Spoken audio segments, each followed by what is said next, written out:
Hello and welcome back to the Fantasy Playmakers. What's up, guys? In today's video, I'm going to be doing another mock draft. So this is going to be a 12-team league, half-point PPR scoring. We're going to be drafting from the 10th overall pick, and it's going to be pretty standard roster construction. 1 quarterback, 2 running backs, 2 wide receivers, 1 tight end, a flex, and then kicker, defense, and 6 bench slots. I'm going to be putting out mock drafts every single day up until the season, so make sure you guys look out for all of those. But let's get right into the mock. All right, so this is how the first 9 picks played out in the first round. We saw running backs go off the board from the 101 to the 108. So it was McCaffrey, Cook, Kamara, Henry, Aaron Jones, Ezekiel Elliott, Nick Chubb, then Saquon Barkley. These first 1 through 6 picks are actually my exact running back rankings. So, I mean, that's how I would have drew it up. And then we saw Devontae Adams come off the board at the 109, right before our pick at the 110. So at this spot, I'm going to be pretty locked in to getting a workhorse running back. And the 2 top guys in my rankings, it's going to be Jonathan Taylor and Austin Eckler.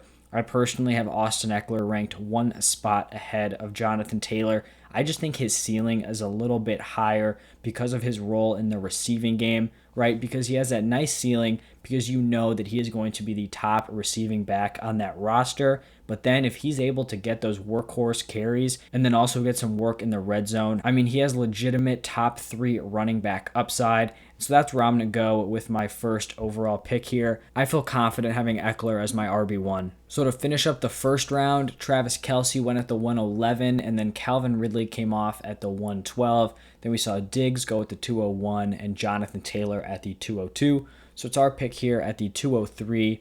And this is actually a little bit of an interesting spot because I think normally in this range, I think Stephon Diggs and Tyreek Hill are normally off the board here, but Hill still available. And I'm normally someone who likes to get running backs early and often, but I do think Hill may be the best overall player available. We could obviously go with a running back like Gibson or Mixon, but I think we may go with Hill on this pick and then just hope maybe someone like Chris Carson falls into the 3rd round because we are picking towards the end of the 3rd.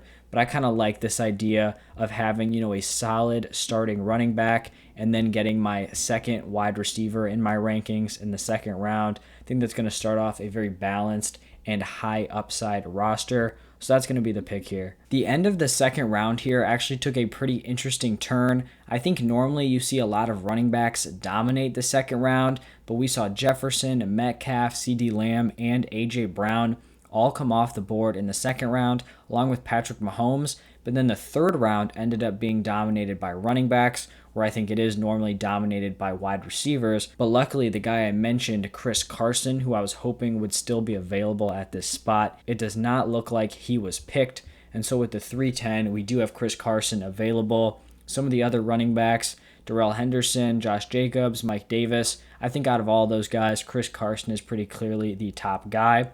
I do like some of the value here at wide receiver. Allen Robinson, Terry McLaurin, Robert Woods, Mike Evans, Amari Cooper. All of these guys I really like, which means that I think I can wait until my 4th round pick, and one of those players that I'm a fan of is still going to be available. I don't think I can say the same thing about Chris Carson here. So I'm going to go out and secure my RB2 and then hope one of these top wide receivers that I'm a fan of is still going to be on the board. So both teams here ended up going with 1 running back, 1 wide receiver. Josh Jacobs and Terry McLaurin went in the 3rd, and then Darrell Henderson and Allen Robinson in the 4th. So I do think we're still going to have some top options at wide receiver. Looking at the guys available, we've got Robert Woods, Mike Evans, Amari Cooper. Those are probably like my top 3 guys. Maybe throw Julio Jones in there. And Fantasy Pros actually has Amari Cooper ranked as number 16. I have him as number 11 in my rankings, so I definitely like him more than consensus. And I think he is going to be the guy here. It's a little bit concerning with the news coming out about Dak Prescott maybe not being 100% ready to go for the season.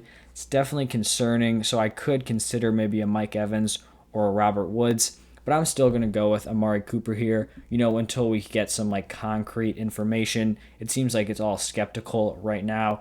And so I'm still going to go with him here because I do think if Dak is ready to go, I think he has some high-end wide receiver 1 upside. So in the 4th round, we saw a pretty typical run at wide receiver. Just a ton of these guys coming off the board. Round 5 was a little bit more mixed, but still wide receiver dominated. We had Kareem Hunt and Mike Davis as the running backs in the 5th, Kyle Pitts at tight end, A-Rod at quarterback. It's our pick here at the 5-10. So far, we've got 2 running backs, 2 wide receivers. So I think it would be ideal to get another running back here just because I think the value could definitely fall off. And when I'm looking at the guy who has the 12th pick, right now he has 3 wide receivers and 1 running back. So they're probably going to go at least 1 running back in their next 2 picks. So looking at the running back position, we've got Travis Etienne, Myles Gaskin, Javonte Williams. I think out of these guys, Myles Gaskin would be my favorite pick. I know it's not ideal. There's a little bit of skepticism on whether or not he is going to be the workhorse back. But I think if you watch their preseason game, he is clearly the best running back in that backfield. And I still have hope that he is going to break out and really be like the number 1 in that lineup. Wide receivers, we've got Brandon Ayuk, T. Higgins. Those are solid picks. But like I mentioned, I just don't really think I can wait on running back here. And so, maybe it's not optimal value to get Gaskin in the 5th round with this uncertainty. I think I kind of just have to take the risk here because it is just so important to get those top running backs. Michael Thomas and Travis Etienne finished up the 5th round, and then Dak and Brandon Ayuk started the 6th. So it looks like T. Higgins is still going to be available here. He is definitely a top option with this pick. Then another guy that could be interesting is some of these tight ends, that 2nd-tier group. Mark Andrews and TJ Hawkinson still on the board. They would fill in a spot in our starting lineup, whereas T. Higgins is going to be on the bench. But I do think I'm just going to get that depth from T. Higgins. Probably just end up going late round tight end. I really like the value at guys like Robert Tanyan very late in the draft. So I think that may be the plan right now. So I'm going to get T. Higgins as my wide receiver 3. Every position came off the board at the end of the 6th and start of the 7th round. We saw these tight ends, Hawkinson, Andrews, Thomas get taken off, a bunch of quarterbacks, Herbert, Wilson, Tannehill, Hurts, a few running backs thrown in there, and then a ton of wide receivers. With this pick, we could go in a bunch of different directions. Still have openings at quarterback and tight end in our starting lineup, and then we also have 5 bench slots available, balanced at running back and wide receiver. 3 guys at each position. This could be an opportunity for us to go quarterback just because, people did go on the run there. But I do think I'd rather wait. If I'm looking at this draft board again, I'm going to see what teams have drafted quarterbacks. So 1st pick, 2nd pick, 3rd pick, 4th pick, 5th pick, 6th pick, 7th pick. All right, so every team has drafted a quarterback except for the team that picked from the number 11th slot. And there are still 2 quarterbacks on the board that I really like. So I think I'm going to hold off on this position. I'm going to let them pick Brady or Stafford. It's probably going to be Brady. I mean, I would rather have Brady, but I'd much rather have Stafford like 3 rounds later because I just have to take a guy before they pick their backup quarterbacks. So now I can look at other positions. I think it's too early to be going tight end. After that 2nd-tier group, I'm not going to be drafting any of these dudes until the later rounds. Running back, we've got Javonte Williams. Not a fan of him. Damian Harris could have some value. Mostert, decent. Melvin Gordon, Michael Carter. These are guys that are okay, but I think I'd rather wait and take them maybe, next round. Wide receiver, we could look here. Tyler Boyd, Brandon Cooks, Will Fuller, Antonio Brown. This pick is probably going to be between Brandon Cooks or Antonio Brown. I think I'm going to go with Cooks at this spot. I took AB in yesterday's mock, so I'm just going to diversify my teams a little bit. I actually talked about him earlier in today's video, talking about must-draft wide receivers. I think he's going to be a great value and the top wide receiver in that Texans offense. So like I predicted, Tom Brady did go to this team with the 11th pick at the 7-11 pick. Then we had Mostert go at 7-12, Boyd go at the 8-01, and Javonte Williams at the 8-02, leading us into our 8th round pick. Still have availability at quarterback or tight end, but I'll probably be going quarterback, in the next round or 2. So I'm not going to go with a QB here just because teams aren't going to be picking their backups yet. I could go with Antonio Brown. He was the guy that I was choosing between in my last pick, but I do think I may just need to snag one of these running backs because there are going to be a lot of picks in between this 8th round pick and then my 9th round pick.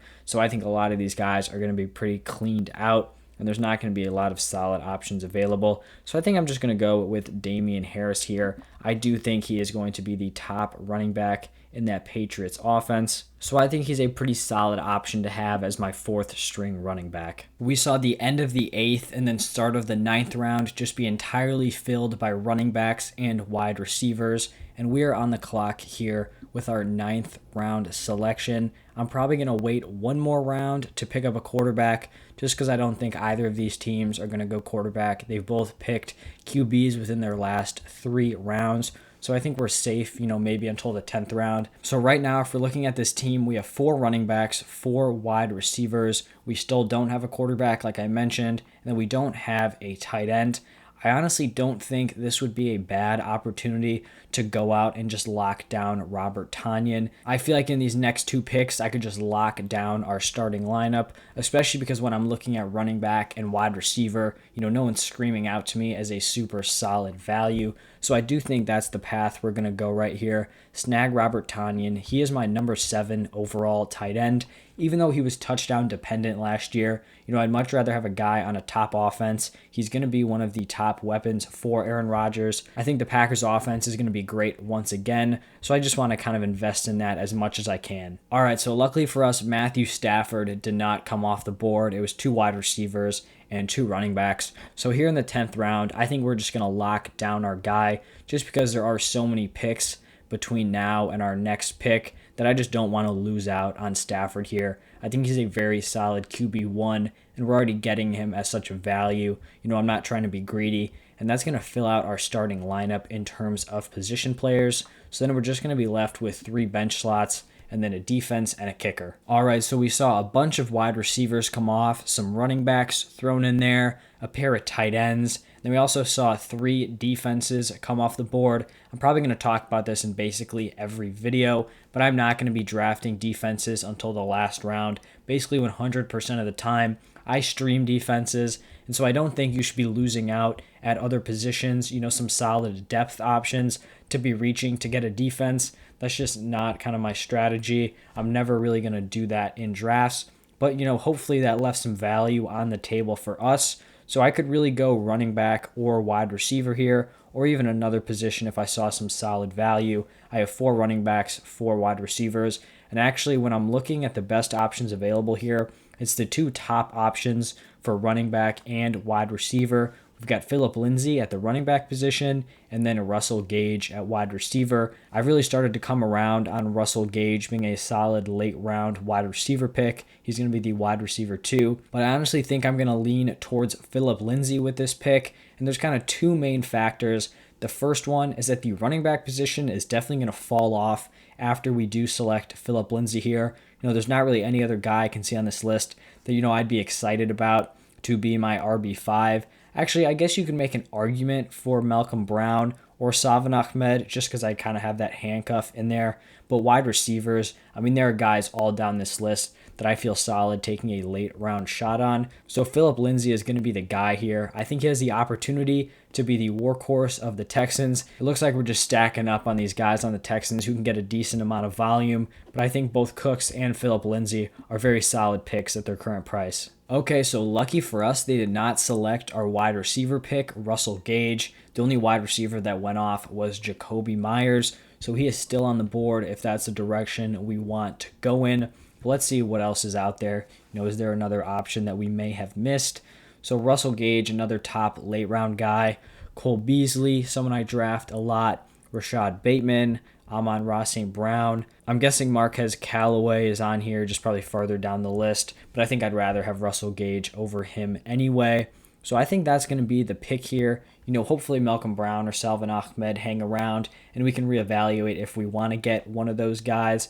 But I'm just going to go out and get my wide receiver 5, a guy that I do feel fairly solid with, and so that is going to be the pick here in this round. All right, so every position came off the board. Some running backs, some backup QBs. We had Tua, Burrow, Trevor Lawrence come off. Then also some of these wideouts, Beasley, Callaway, both those guys I talked about, and then also Henry Ruggs.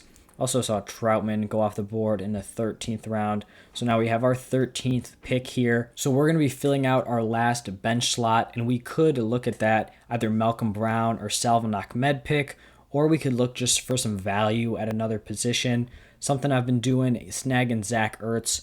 I don't think that would be a bad pick here to have a backup tight end with a lot of upside. I'm just going to reason through, whether or not I should go with Malcolm Brown here. So some people have been concerned with Myles Gaskin because Malcolm Brown has, been getting some of the reps with the first team in the preseason, and it's definitely not ideal. I don't think that means that Gaskin isn't going to be that guy, the for sure starter. I don't think that's locked in yet. But the reason why I may not want to draft Malcolm Brown here is I feel like he's at best going to be a timeshare with Myles Gaskin. I think if Myles Gaskin is the starter, he could be like the total workhorse, just because I do think he's very well-rounded in comparison to Malcolm Brown, where I think Myles Gaskin is always going to be the better receiving back. So, even though I'd be drafting him as kind of a handcuff, I don't really think it's one of those things where if Myles Gaskin goes down, then we have Malcolm Brown who can take over, because then Salvon Ahmed probably plays in that receiving role as well. So I don't think I'm going to go there. I just think I'm going to snag my guy, Zach Ertz. There's no guarantee he's going to do much this year, but you're just not going to be able to find someone who has as high of a ceiling as he does at tight end going so late in drafts. So either he can figure it out with the Eagles or he gets traded. Either way, I'm kind of willing to just pull the trigger on that, especially because if he just sucks it up, always pick someone on waivers week 1. So we saw Byron Edwards and Darrington Evans come off in the 13th round, then the 49ers defense and Matt Ryan. So these are going to be our last 2 picks, kicker and defense. I'm going to be going kicker here in the 14th round because I do stream those defenses, and I think I'll have the first pick at kicker. So let's just go with Justin Tucker. This is who I went with yesterday. Let's just do it again, the number 1 guy. He's going to be on a high-scoring Baltimore Ravens offense, and is probably just the best overall kicker in the NFL, so I'm not going to spend too much time on that pick. After we picked Justin Tucker, not surprisingly, we saw a bunch of defenses and kickers come off the board. So this is going to be our last selection here. It's going to be a defense. We're just going to pick, one of the top-ranked options here that Fantasy Pros has ranked. Let's just go with the New England Patriots. I think I actually may have picked them in both of my last 2 mocks. It's going to be a solid team. They were pretty good last season, and they had a lot of opt-outs. The offense is better, so that should help support the defense. So just a solid pick here. And that's going to wrap up this overall roster. All right, so this is our final roster right here. Don't look at the grade. Just grade you on how well you follow their ADP. So let's break it down by each position. Solid quarterback with Matthew Stafford. Probably a lower end QB1, but I still think he's going to be very reliable this season. I do like our top 2 running backs, Austin Eckler and Chris Carson. I think both of those guys are very solid. And then Myles Gaskin at flex is a little bit risky because his role is a little bit up in the air right now. But if he's able to take over as the workhorse, he is going to wildly outperform that ADP. He was a running back 1 in points per game last season, so we know he has that potential in him. Our starting wide receivers are stacked. Tyreek Hill, my number 2 overall guy. Amari Cooper, my number 11 overall guy. So I really like that. And then Robert Tanyan, I think, is a solid mid-tier tight end 1. I do also like the depth we have on our bench. T. Higgins is a great option to come off the bench. Brandon Cooks, really like him as the wide receiver 1 this year. Damian Harris, a solid RB4.